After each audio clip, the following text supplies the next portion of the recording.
Ela foi vendida em leilão junto com um berço que carregava um segredo gravado no fundo. Quando o comprador descobriu o que estava escrito ali, sua vida mudou para sempre. E o que ele fez depois chocou a cidade inteira. Essa história real vai te emocionar e mostrar como um objeto pode carregar mais do que imaginamos. Mas antes de eu revelar esse segredo que mudou tudo, me conta aqui embaixo, de qual cidade você está assistindo esse vídeo? E se você ainda não é inscrito, aperta esse botão vermelho agora. Ativa o sininho porque você não pode perder histórias incríveis como essa. Bora lá descobrir. A manhã de setembro de 1862 amanheceu úmida e quente em Salvador. Na praça central, uma multidão já se aglomerava ao redor do palanque de madeira onde aconteceria mais um leilão de escravos. Homens de negócios com suas cartolas e bengalas, fazendeiros de todo o recôncavo baiano, comerciantes em busca de mão de obra barata. Todos ali com o mesmo objetivo: adquirir propriedade humana. No meio da praça, cercados por correntes e guardas armados, estava o lote do dia. Cerca de 30 pessoas de diferentes idades, arrancadas de suas vidas, de suas famílias, reduzidas à mercadoria. Entre elas estava Celeste, uma mulher de 26 anos com olhos que já haviam visto demais. Nos braços, ela segurava um bebê de apenas 3 meses, enrolado em trapos que um dia foram brancos. O que tornava aquela cena ainda mais cruel era o objeto que acompanhava mãe e filho: um berço. Não era um berço qualquer, mas uma peça de madeira de lei finamente trabalhada, com entalhes delicados de flores e pássaros. Um berço que claramente pertencera a uma criança de família rica. E agora estava ali, sendo vendido junto com a mulher que o carregava e o bebê que nele deveria dormir. O leiloeiro, um homem gordo chamado Tavares, conhecido por sua crueldade disfarçada de eficiência comercial, subia ao palanque com um sorriso que não alcançava seus olhos. Senhores, sua voz ecoou pela praça. Temos hoje itens de excepcional qualidade. Começaremos com este lote especial. Uma mucama jovem, saudável, com experiência em Casagrande. E como bônus, ele fez uma pausa dramática: vem com sua cria e este magnífico berço. A multidão murmurou, alguns rindo da forma como ele descrevia um ser humano e seu filho como se fossem gado. Celeste manteve a cabeça baixa, abraçando o bebê com mais força. Ela sabia que este momento chegaria. Seu antigo senhor havia falecido, e a viúva decidirá vender tudo e voltar para Portugal. Tudo incluía pessoas. Começamos com 500 mil réis, anunciou Tavares. Vejam bem, senhores, é uma pechincha. Mulher jovem, já treinada, e o berço sozinho vale metade desse preço. As ofertas começaram a surgir. 600. 700. 800. Cada número era uma punhalada no coração de Celeste. Cada lance era um passo mais longe de qualquer esperança de controlar seu próprio destino. Foi quando um homem que ninguém havia notado antes deu um passo à frente. Ele estava parado nos fundos da multidão, observando em silêncio. Alto, magro, com cerca de 40 anos, vestia roupas simples mas limpas. Seu rosto era marcado pelo sol, mãos calejadas de quem trabalha a terra. Mas havia algo em seus olhos, uma intensidade que fazia as pessoas se afastarem instintivamente. 1.200 mil réis. Sua voz cortou o ar como uma faca. A multidão se virou. Tavares piscou, surpreso. Senhor, senhor? Henrique. Henrique Almeida, o homem respondeu, dando mais um passo à frente. 1.200. E não vou dar um centavo a mais. É isso ou nada. Houve um momento de silêncio. 1.200 era um preço alto, mas não absurdo. Tavares olhou ao redor, esperando que alguém cobrisse a oferta. Ninguém o fez.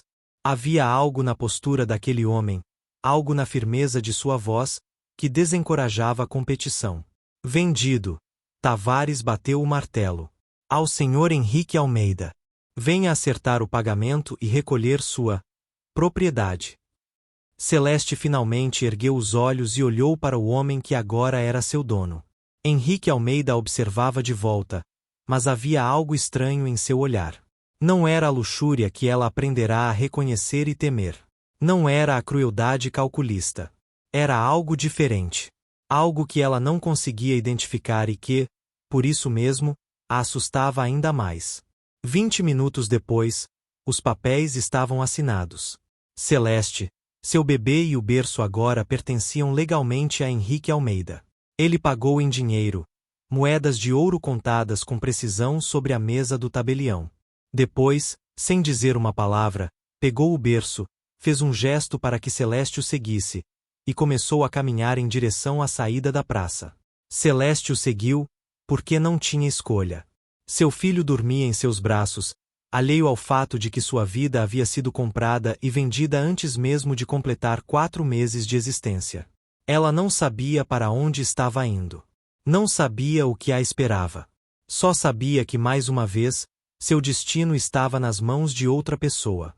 Henrique Almeida não falou uma palavra durante a primeira hora de caminhada. Ele carregava o berço como se fosse feito de vidro, com um cuidado que contrastava estranhamente com o fato de que havia acabado de comprar um ser humano. Celeste o seguia a alguns passos de distância, tentando avaliar que tipo de homem era seu novo dono. Eles deixaram o centro de Salvador e seguiram por uma estrada de terra que levava ao interior. O sol estava alto agora, castigando. Celeste começava a se preocupar com o bebê, que precisaria mamar em breve. Ela abriu a boca para falar, mas hesitou. Havia aprendido da pior forma que falar sem permissão podia resultar em castigo. Mas Henrique parou subitamente, como se tivesse lido seus pensamentos. A criança deve estar com fome, ele disse, sem olhar para trás. Há uma árvore ali na frente. Vamos descansar à sombra. Celeste piscou, surpresa com a consideração. Quando chegaram à árvore, uma grande mangueira que oferecia sombra generosa, Henrique colocou o berço cuidadosamente no chão. Então tirou da bolsa que carregava um cantil de água e um embrulho com pão e frutas secas. Coma, ele disse, estendendo o pão para ela. Você precisa de forças se está amamentando.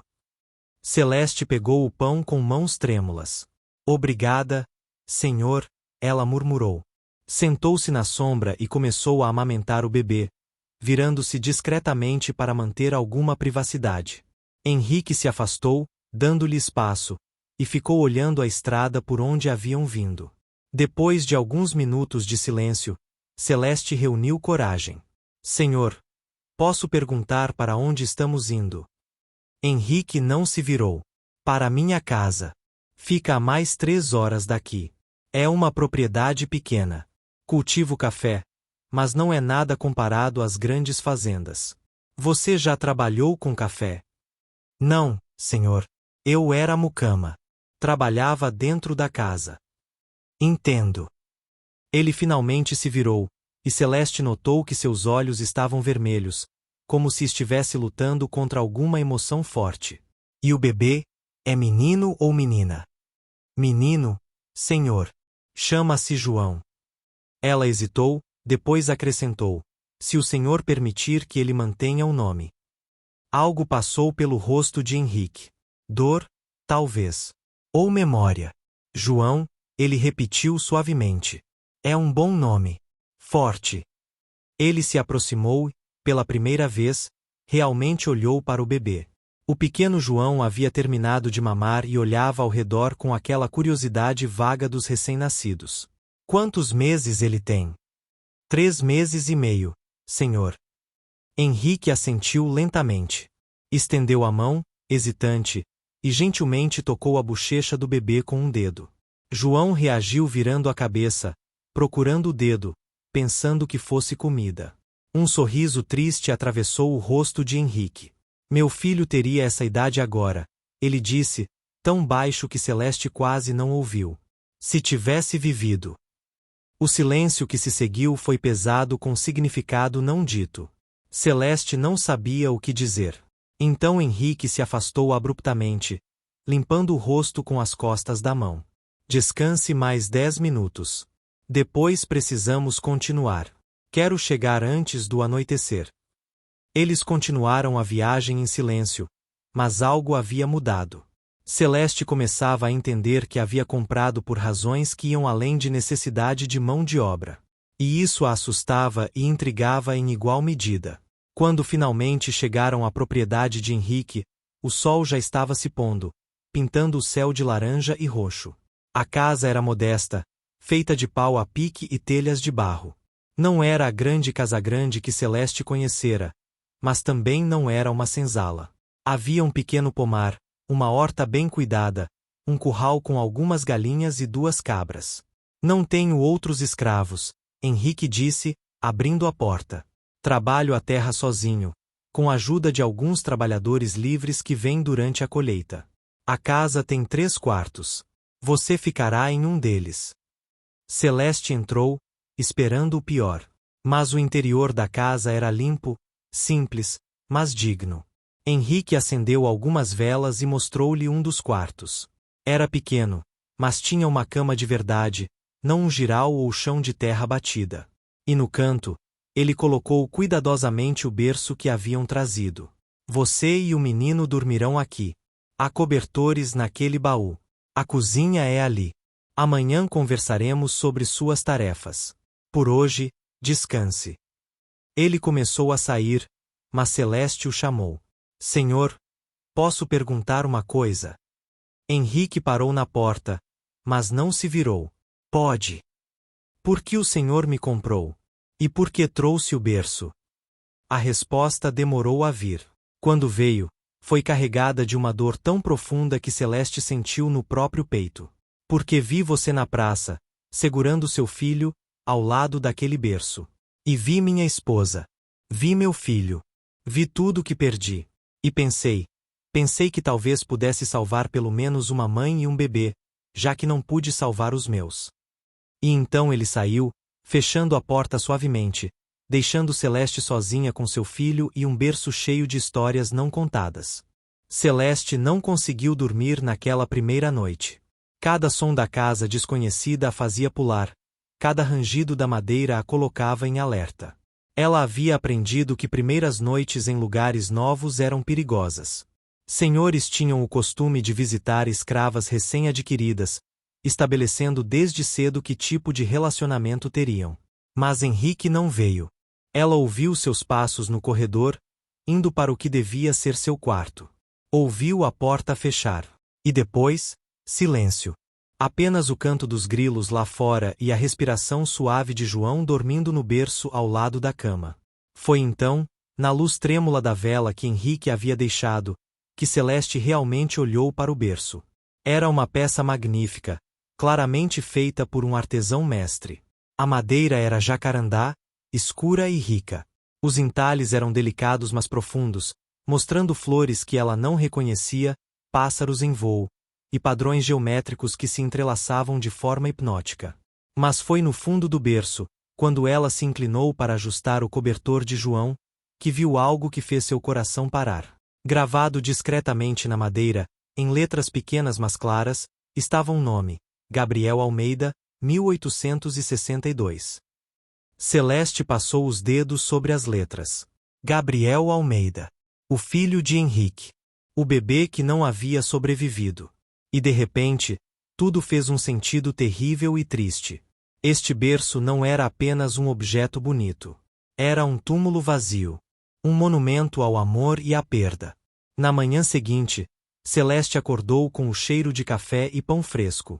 Pegou João, ainda sonolento, e saiu do quarto. Na cozinha, encontrou Henrique preparando o café da manhã. Ele se virou quando ela entrou, e pela luz do dia, ela pôde ver melhor seu rosto. Era um rosto marcado pelo sofrimento, linhas profundas ao redor dos olhos e da boca. Mas também era um rosto gentil. Sente-se, ele disse, indicando a mesa. Trouxe leite de cabra para o menino, caso você precise complementar sua alimentação.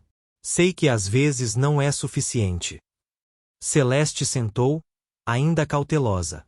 O senhor é muito gentil, ela disse, escolhendo as palavras cuidadosamente. Não estou acostumada com isso. Henrique serviu café para ambos, depois sentou do outro lado da mesa. Celeste, ele disse, usando seu nome pela primeira vez, eu preciso te contar uma história. Você tem direito de saber em que tipo de casa está vivendo agora. E então ele contou.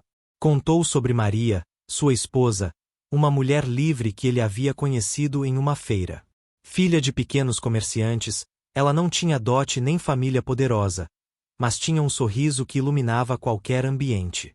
Eles se casaram contra a vontade da família dele, que achava que Henrique, mesmo sendo de origens modestas, poderia arranjar casamento melhor. Contou sobre a alegria quando Maria engravidou. Como eles haviam economizado cada centavo para encomendar aquele berço, a única coisa luxuosa que possuíam. Como Henrique havia passado noites desenhando os padrões que queria ver entalhados, cada flor representando uma esperança, cada pássaro um sonho para o futuro do filho. Gabriel nasceu em março. Henrique disse, a voz ficando mais grossa. Era perfeito. 10 dedos em cada mão, 10 em cada pé, um choro forte que enchia a casa de vida. Maria estava tão feliz. Eu estava tão feliz. Ele parou, olhando para o café que esfriava em sua caneca. Febre puerperal. É o que o médico disse. Maria começou a ter febre 3 dias após o parto. Em uma semana, ela estava delirando. Em 10 dias, estava morta. E Gabriel, sem a mãe para amamentar, sem dinheiro para contratar uma ama de leite, ele definhou. Viveu apenas 6 semanas. Celeste sentiu lágrimas queimando em seus olhos. Sinto muito, Senhor. Enterrei os dois no mesmo caixão, Henrique continuou. Maria segurando Gabriel. Juntos para sempre. E fiquei com aquele berço vazio, aquela casa vazia, aquela vida vazia. Durante meses, pensei em me juntar a eles. Mas a covardia me manteve vivo. Ou talvez a esperança. Não sei. Ele finalmente olhou para ela. Quando te vi ontem, na praça, com João nos braços, foi como ver um fantasma. Não de Maria, mas de tudo que eu perdi. E pensei, eu não pude salvar minha família. Mas posso salvar esta mãe e este bebê. Posso garantir que eles não sejam separados. Que eles tenham um teto. Comida. Segurança. Mas eu ainda sou sua escrava, Celeste disse suavemente. Eu ainda não tenho escolha. Eu sei. Henrique assentiu pesadamente. E isso me enoja. Me enoja que tive que te comprar para te proteger.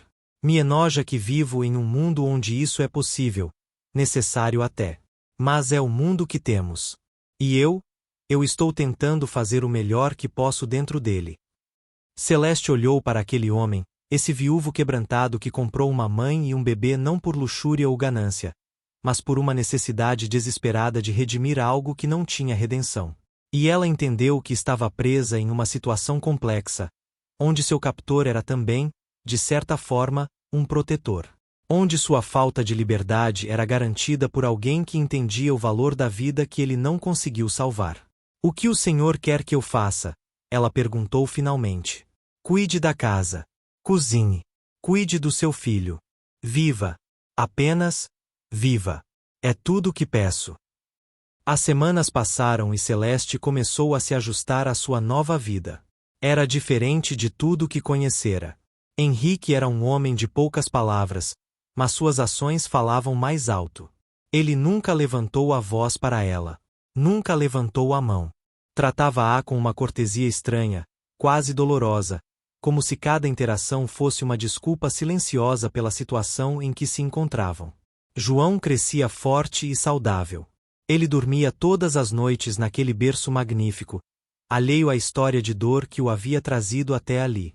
Celeste o amamentava, trocava suas roupas, cantava para ele as canções que sua própria mãe havia cantado, antes de serem separadas quando ela tinha apenas 12 anos.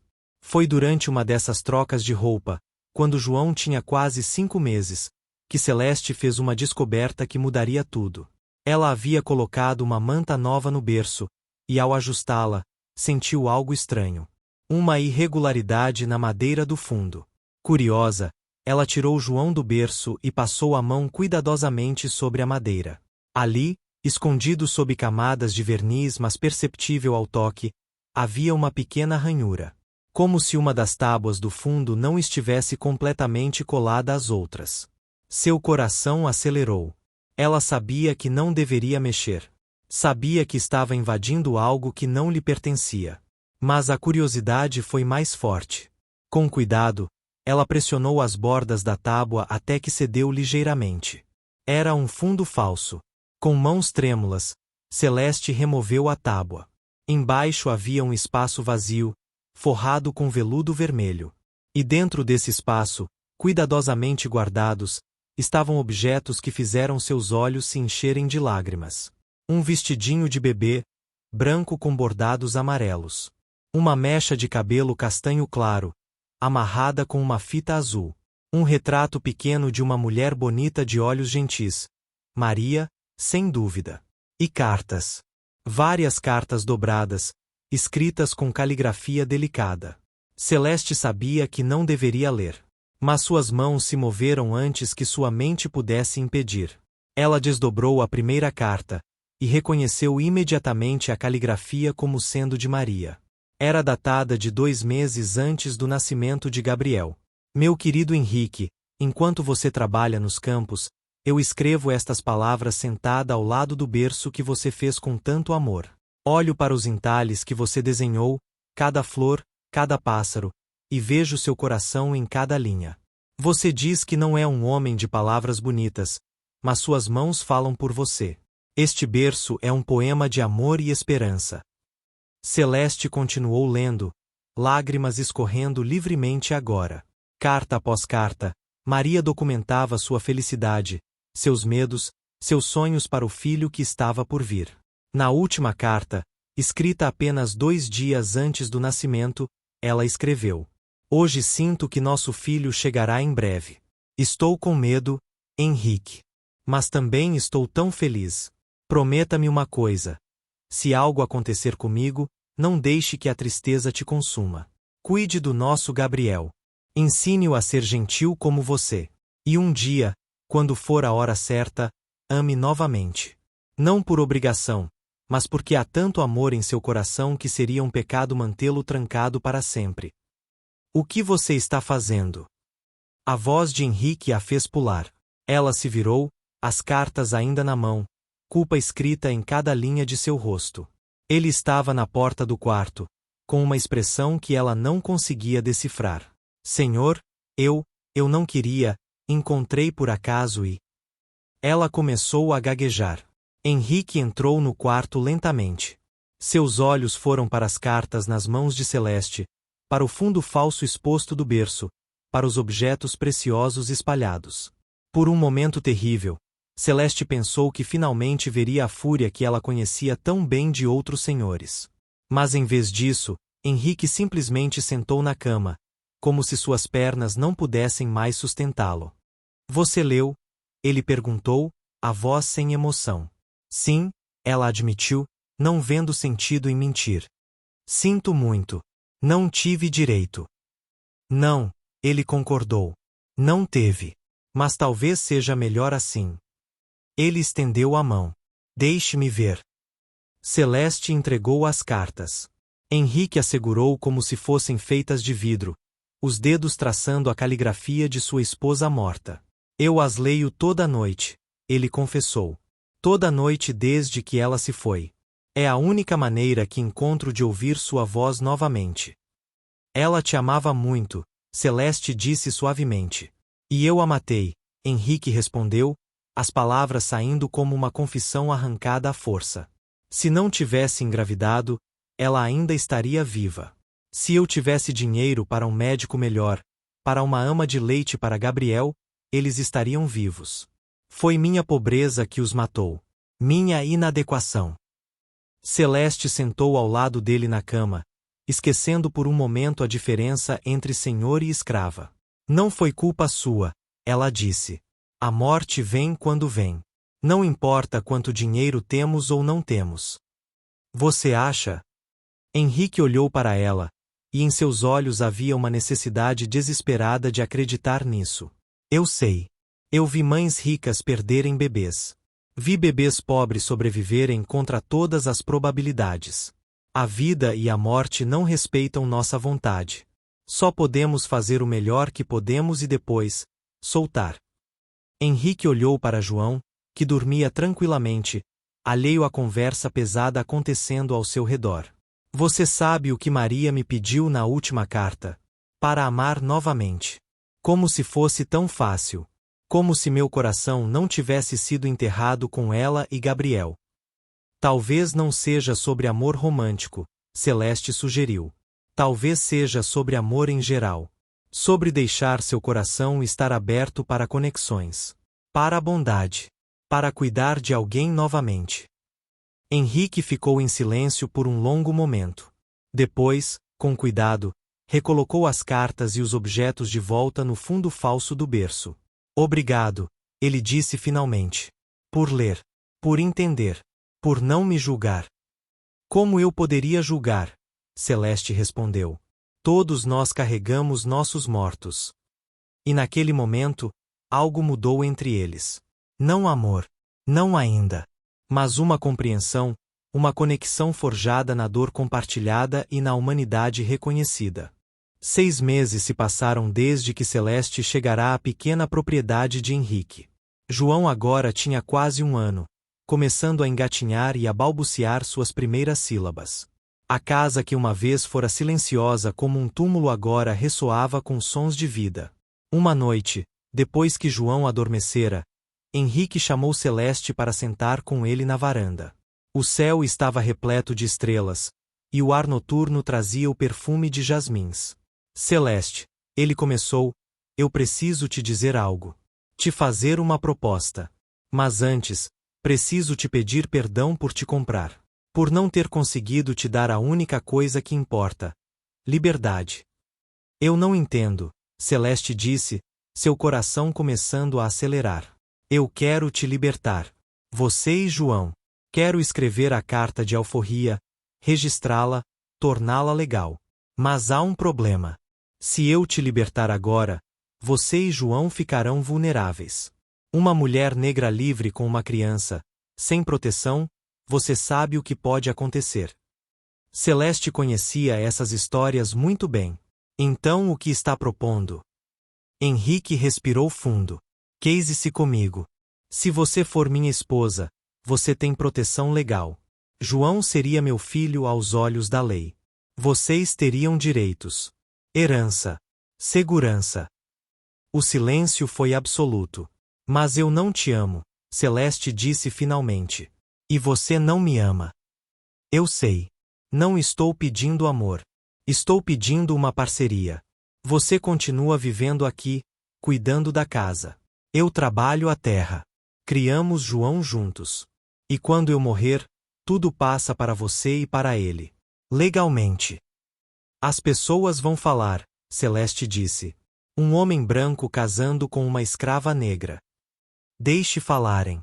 Eu parei de me importar com o que as pessoas pensam quando enterrei minha família. Celeste andou até a borda da varanda. Sua mente girava. E se eu quiser partir um dia? Então você parte. Eu te dou a escritura de divórcio. Não vou te prender, Celeste. Só quero te dar uma base segura. Preciso pensar, ela disse finalmente.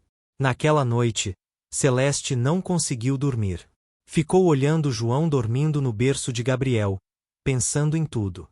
Na manhã seguinte, ela deu sua resposta. Sim, mas com condições. Primeiro, João precisa ser educado.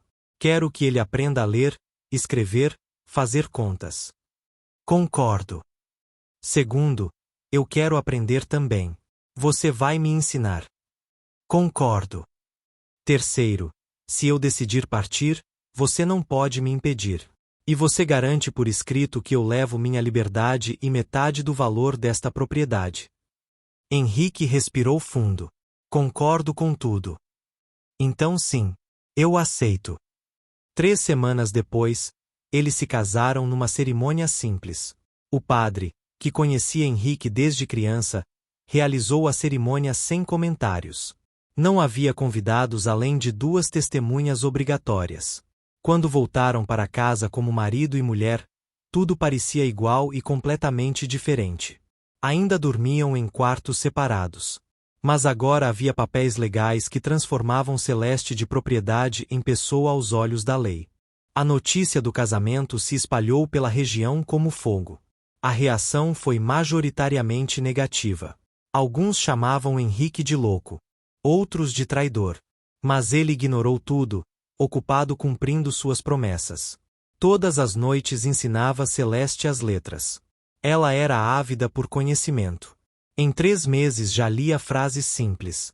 João crescia forte e feliz, agora com quase 2 anos.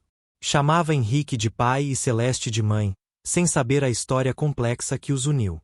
Mas nem todos estavam dispostos a deixar a situação descansar. Numa noite quente, quando Henrique dormia, Celeste ouviu ruídos estranhos lá fora. Passos. Murmúrios. O relinchar nervoso dos cavalos. Correu para o quarto de Henrique e o sacudiu acordado. Tem alguém lá fora. Muitas pessoas.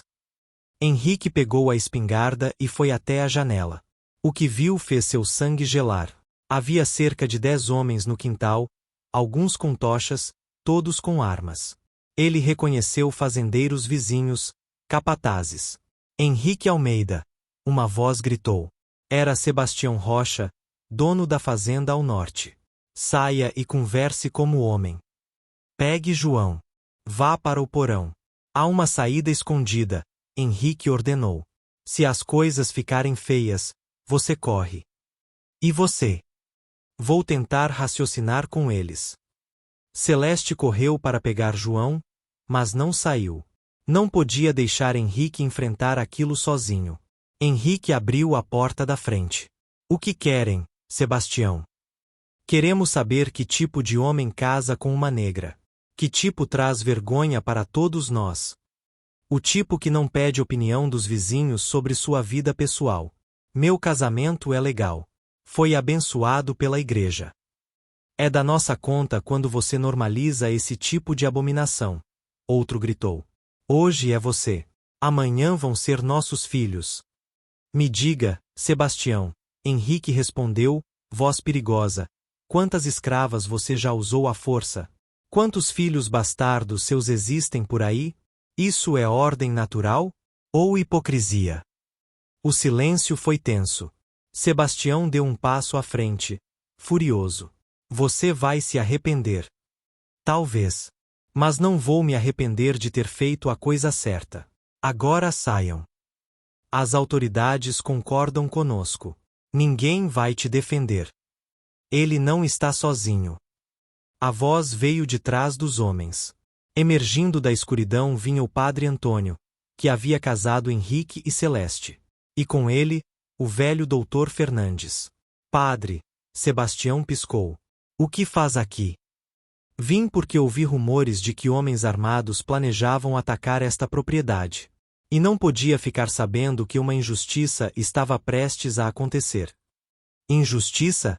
A injustiça é o que ele fez. Casar com uma mulher que ama?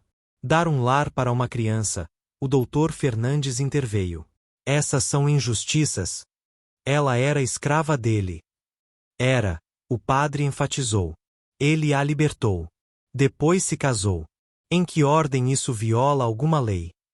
Viola a lei moral. A lei de Deus. Não cite a lei de Deus para mim, o padre trovejou. O mesmo Deus que diz que todos somos iguais. Que nos manda amar nosso próximo. Vocês vieram fazer o quê? Linchar um homem por escolher a compaixão. O grupo começou a murmurar, a certeza vacilando. A presença do padre mudará tudo. Isto não acabou, Sebastião disse, mas sem convicção. Você ainda vai pagar. Estarei esperando, Henrique respondeu. Os homens se dispersaram. Quando o último partiu, Henrique baixou a arma, mãos tremendo. Obrigado, ele disse ao padre e ao médico. Como souberam? Um trabalhador veio me avisar, doutor Fernandes explicou. Há mais gente do seu lado do que imagina. Celeste emergiu da casa com João. O padre olhou para ela com gentileza. Está bem, minha filha? Sim, padre. Graças ao Senhor. Temo que isto seja apenas o começo. Vocês fizeram inimigos poderosos. Eu sei, Henrique disse, abraçando Celeste e João. Mas não vou desistir. Não vou sentir vergonha por fazer o certo. Naquela noite, depois que o padre e o médico partiram, Celeste e Henrique sentaram na varanda, observando o amanhecer. João dormia entre eles. Você poderia me deixar partir. Eu e João iríamos e você teria paz, Celeste disse. Isso não é paz. Isso é covardia. Vocês são minha família agora. E famílias não abandonam umas às outras. Celeste olhou para ele, e pela primeira vez sentiu algo além de gratidão. Respeito. Admiração. Uma conexão forjada no fogo. Obrigada por não desistir de nós. Obrigada por me dar uma razão para não desistir, ele respondeu. Os meses seguintes foram difíceis. Como o padre Antônio havia previsto, o ataque noturno foi apenas o começo. Henrique descobriu que muitos comerciantes da região se recusavam a fazer negócios com ele. Quando tentou vender sua colheita de café, os preços oferecidos eram ridiculamente baixos. Os trabalhadores livres que costumavam ajudar na época da colheita subitamente não estavam mais disponíveis. Era um boicote não oficial, mas devastadoramente eficaz. Henrique e Celeste se viram cada vez mais isolados, dependendo apenas um do outro e de alguns poucos aliados que se mantiveram firmes. Um desses aliados era Tomás, um homem negro livre que trabalhava como carpinteiro na vila. Ele apareceu uma manhã na propriedade com uma proposta. Ouvi que o senhor está com problemas para vender seu café, ele disse a Henrique. Conheço comerciantes em Salvador que não se importam com quem um homem casa. Posso servir de intermediário, se quiser. Por que você faria isso? Henrique perguntou, desconfiado de bondade vinda de estranhos. Tomás olhou para Celeste, que estava na varanda com João. Porque o que o senhor fez, casar com uma mulher negra e tratá-la como igual, dá esperança para pessoas como eu. Esperança de que o mundo pode mudar. E eu quero fazer minha parte para proteger essa esperança. Com a ajuda de Tomás, Henrique conseguiu vender sua colheita por um preço justo. Não era lucro, mas era sobrevivência. E sobrevivência, eles haviam aprendido, às vezes é a maior vitória possível. Celeste continuava seus estudos com determinação feroz. Agora ela não apenas lia, mas escrevia. Mantinha um diário onde registrava os acontecimentos do dia, seus pensamentos, seus medos e esperanças. Henrique, lendo alguns de seus escritos com permissão dela, ficou impressionado com a profundidade de suas observações. Você tem talento, ele disse uma noite. Para escrever. Para expressar ideias. Talento desperdiçado, Celeste respondeu com amargura. Que tipo de futuro existe para uma ex-escrava que sabe escrever? Um futuro que ainda não existe, Henrique disse pensativo. Mas que talvez possamos ajudar a criar. As coisas estão mudando, Celeste. Devagar, mas mudando. Há movimentos abolicionistas ganhando força. Pessoas questionando o sistema. Um dia, suas palavras podem significar algo. Enquanto isso, João crescia como uma planta bem regada. Aos 3 anos, era uma criança curiosa e falante, sempre fazendo perguntas sobre tudo. Henrique começou a ensiná-lo as letras, e o menino absorvia conhecimento com a mesma avidez da mãe. Foi numa dessas lições, sentados ao redor da mesa da cozinha, que João fez uma pergunta que nenhum dos dois esperava. Pai, por que algumas pessoas na vila olham torto para a mamãe? Henrique e Celeste trocaram olhares. Eles sabiam que esse dia chegaria, mas não esperavam tão cedo. O que você quer dizer, filho? Henrique perguntou cuidadosamente. Quando fomos à vila semana passada, aquela senhora com o chapéu grande puxou a filha para longe quando a mamãe passou. E eu ouvi ela dizer algo feio. Celeste sentiu lágrimas queimando em seus olhos, mas as conteve. João, vem cá, ela disse, puxando o filho para o colo. Tem algumas coisas que você precisa saber. Coisas sobre o mundo e sobre nossa família. E então, com voz calma mas firme, ela contou a ele. Sobre a escravidão. Sobre como ela havia sido propriedade antes de ser livre. Sobre como ela e Henrique se conheceram. Não todos os detalhes, ele era muito jovem para alguns, mas o suficiente para que entendesse. João ouviu tudo com seus olhos arregalados. Quando ela terminou, ele ficou em silêncio por um longo momento. Depois perguntou: as pessoas são más com a mamãe porque sua pele é mais escura que a minha? Sim, Henrique respondeu honestamente. Algumas pessoas são. E isso está errado. Muito errado.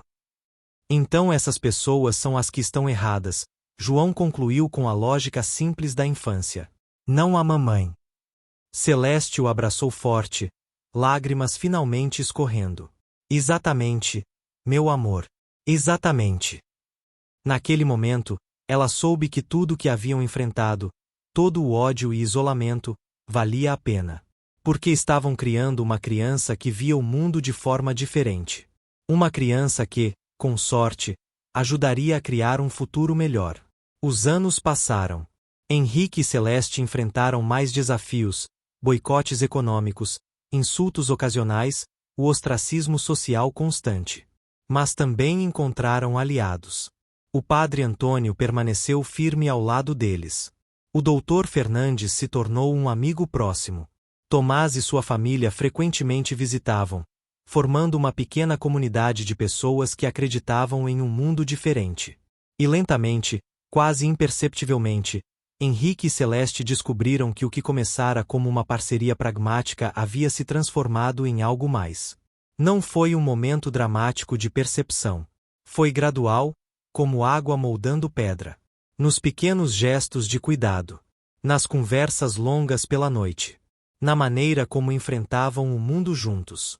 Uma noite, 5 anos após o casamento, Celeste encontrou Henrique olhando o velho berço de Gabriel, agora guardado no celeiro pois João havia crescido demais para ele. Você ainda pensa neles?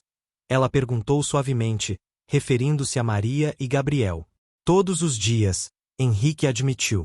Mas de forma diferente agora. Menos como uma ferida aberta e mais como uma cicatriz. Dolorida às vezes, mas curada. Maria ficaria orgulhosa de você, Celeste disse.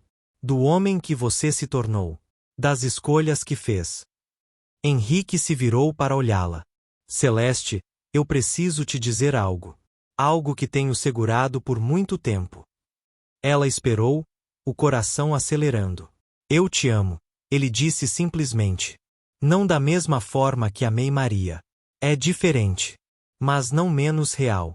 E se você não sentir o mesmo, está tudo bem. Nossa parceria ainda funciona. Mas eu precisava que você soubesse. Celeste sentiu lágrimas, pareciam ser a única coisa constante em sua vida, mas dessa vez eram lágrimas de alegria. Eu também te amo, ela respondeu. Não sei quando aconteceu exatamente. Mas olho para você e vejo casa. Vejo segurança. Vejo parceria e respeito e sim, amor. Amor do tipo que cresce devagar mas cria raízes profundas. Naquela noite, 5 anos após se casarem por conveniência, Henrique e Celeste se tornaram verdadeiramente marido e mulher em todos os sentidos. E o fantasma de Maria, se ainda pairava sobre a casa, parecia finalmente abençoar e se retirar. Mais 10 anos se passaram. Era 1877, e o Brasil estava mudando. O movimento abolicionista ganhava força. Leis eram debatidas. O fim da escravidão, uma vez impensável, agora parecia não apenas possível mas inevitável. João tinha agora 15 anos, um jovem inteligente e educado que lia vorazmente e debatia política com a paixão da juventude. Ele frequentemente viajava para Salvador, onde havia se envolvido com grupos abolicionistas, distribuindo panfletos e fazendo discursos. Henrique e Celeste também haviam mudado. Henrique, agora com 57 anos, tinha cabelos grisalhos mas ainda trabalhava a terra com vigor. Celeste, aos 41, havia se tornado uma figura respeitada na pequena comunidade que, apesar das adversidades iniciais, gradualmente aprendeu a aceitar a família em comum. Mais importante, eles não estavam mais sozinhos. Sua casa havia se tornado um ponto de encontro para outros casais interraciais, para escravos fugitivos que precisavam de refúgio temporário, para abolicionistas que precisavam de um lugar seguro para se reunir. O velho berço de Gabriel ainda estava guardado no celeiro, mas um dia Celeste teve uma ideia. Henrique, ela disse, e se dessemos o berço para alguém que precisa? Há uma mulher na vila, Joana, que acabou de ter um bebê. Ela não tem nada. Nem mesmo um lugar decente para o bebê dormir. Henrique hesitou. Aquele berço carregava tantas memórias, tanta dor e amor entrelaçados. Mas então pensou em Maria e no que ela diria. Ela diria para deixar o passado ir. Para transformar dor em bondade. Sim, ele concordou. Mas primeiro, há algo que preciso fazer. Naquela noite, Henrique trabalhou no berço, lixando e envernizando a madeira que havia ficado desgastada pelo tempo. E depois, com cuidado, gravou novas palavras no fundo, ao lado do nome de Gabriel. Que todas as crianças que dormirem aqui sejam livres. Quando entregaram o berço a Joana, a jovem mãe chorou. É lindo demais para mim, ela protestou. Não é, Celeste disse firmemente. Toda criança merece beleza. Merece cuidado. Merece a esperança que este berço representa. A notícia do presente se espalhou, e algo estranho aconteceu. O berço começou a circular. Joana o usou por 6 meses, depois o passou para outra mãe necessitada. Essa mãe o passou para outra. E assim continuou, o berço de Gabriel se tornando um símbolo de comunidade e cuidado compartilhado. E onde quer que fosse, as pessoas viam a inscrição no fundo, que todas as crianças que dormirem aqui sejam livres. E pensavam sobre o que isso significava. Não apenas liberdade legal, mas liberdade de fome, de medo, de abandono. Em 1888, quando a Lei Áurea foi finalmente assinada, João tinha 26 anos. Ele voltou correndo da cidade com a notícia, gritando antes mesmo de chegar à casa. Acabou. A escravidão acabou. É lei. É oficial. A celebração foi intensa, mas também amarga. Porque enquanto celebravam, todos sabiam quantas vidas haviam sido destruídas antes desse dia chegar. Quantas mães arrancadas de filhos. Quantas famílias destroçadas. Quanto sofrimento inimaginável. Mas agora, Celeste disse, abraçada a Henrique enquanto João dançava no quintal, agora podemos começar a curar. Agora podemos começar a construir algo novo.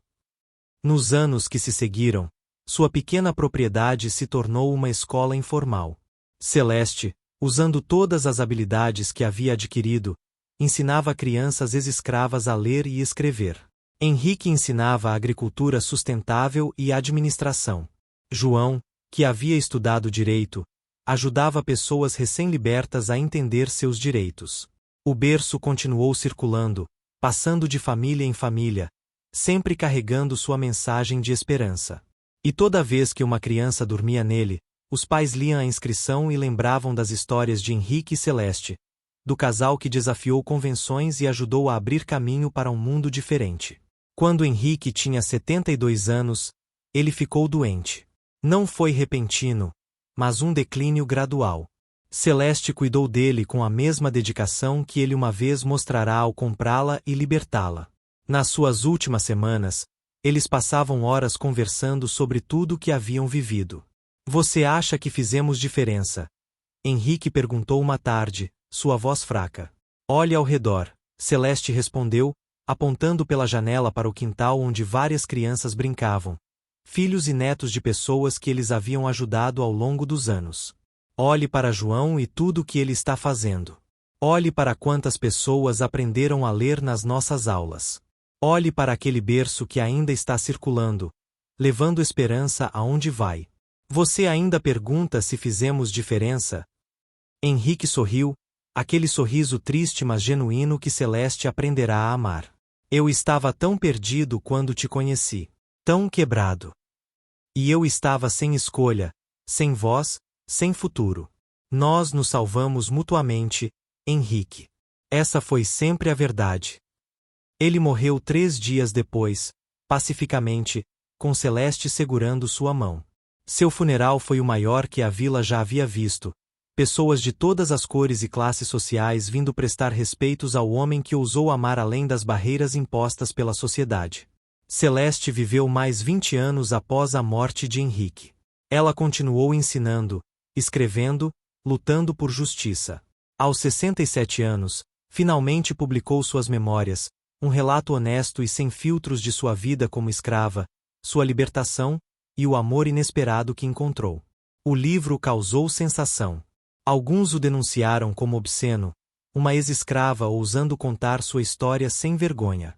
Mas muitos mais o leram com lágrimas nos olhos, finalmente entendendo o custo humano real do sistema que haviam apoiado ou ignorado. João, agora um advogado respeitado e ativista pelos direitos civis, escreveu o prefácio do livro de sua mãe. Nele, contou sobre o berço, sobre Gabriel e Maria, sobre como uma compra em um leilão se transformou em uma história de amor, redenção e mudança.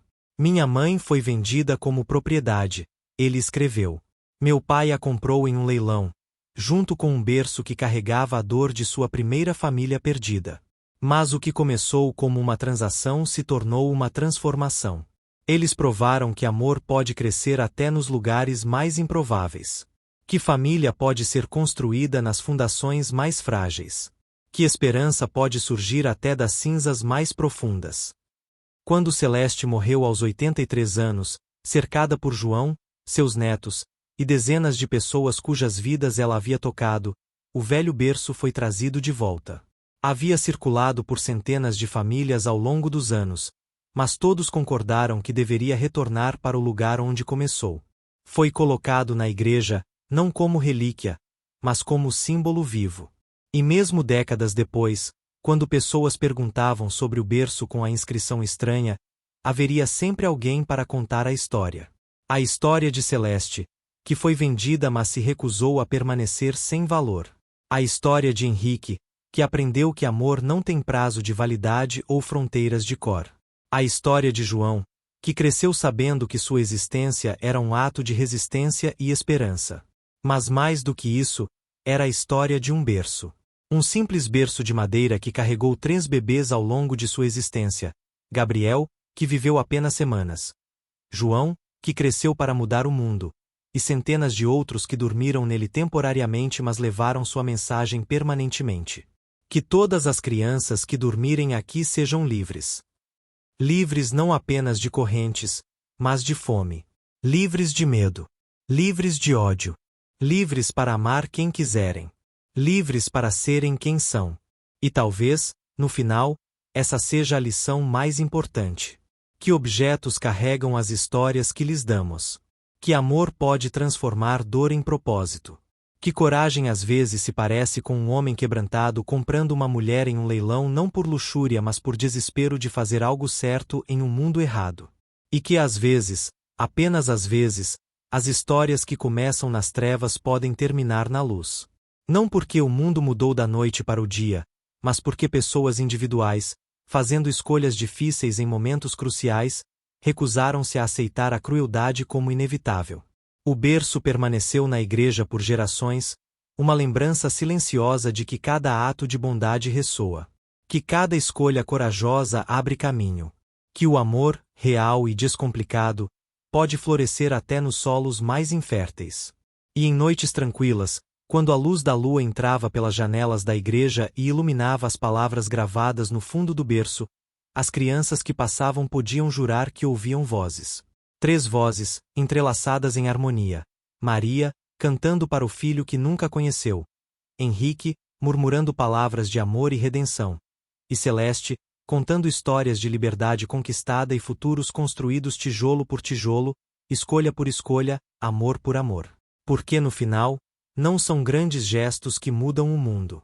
São as pequenas decisões diárias. A escolha de ver humanidade onde outros veem propriedade. A coragem de amar onde outros exigem ódio.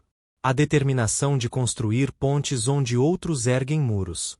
E tudo isso começou com um homem quebrado vendo uma mulher e um bebê ao lado de um berço em um leilão. E pensando, eu não pude salvar os meus. Mas posso salvar eles. Não foi perfeito. Não foi sem dor ou complicação. Mas foi real. E no final, real é tudo o que importa. O berço ainda está lá, na igreja, se você souber onde procurar. Seus entalhes estão mais desgastados agora, a madeira mais antiga. Mas as palavras gravadas no fundo permanecem claras, um testamento de esperança que atravessou gerações. Que todas as crianças que dormirem aqui sejam livres. E toda criança que dormiu ali, de fato, nasceu em um mundo um pouco mais livre do que aquele em que Gabriel fechou os olhos pela última vez. Um mundo que Henrique, Celeste e João ajudaram a criar, uma escolha difícil de cada vez. Este é o legado do berço. Não apenas madeira e entalhes, mas a prova de que amor e coragem podem transformar até as circunstâncias mais improváveis em algo bonito. Algo duradouro. Algo que vale a pena. E talvez seja isso que todos nós podemos aprender com esta história. Que nunca é tarde demais para fazer a escolha certa. Que amor não precisa ser perfeito para ser real. Que família é construída não apenas pelo sangue, mas pela escolha de permanecer quando seria mais fácil partir. Que um berço vazio pode ser preenchido novamente. Que corações partidos podem aprender a amar de novo. E que até nas trevas mais profundas da crueldade humana, sempre há espaço para a luz entrar, se formos corajosos o suficiente para abrir a porta. A história de Celeste e Henrique não foi um conto de fadas. Foi melhor. Foi real. Foi imperfeita. Foi linda exatamente por causa de suas imperfeições. E o berço continua passando, de família em família, geração em geração, carregando sua mensagem de esperança. Porque no final, é isso que resta: esperança. A esperança de que podemos ser melhores. De que o mundo pode mudar. De que amor, persistente e teimoso, sempre encontrará um caminho. Fim.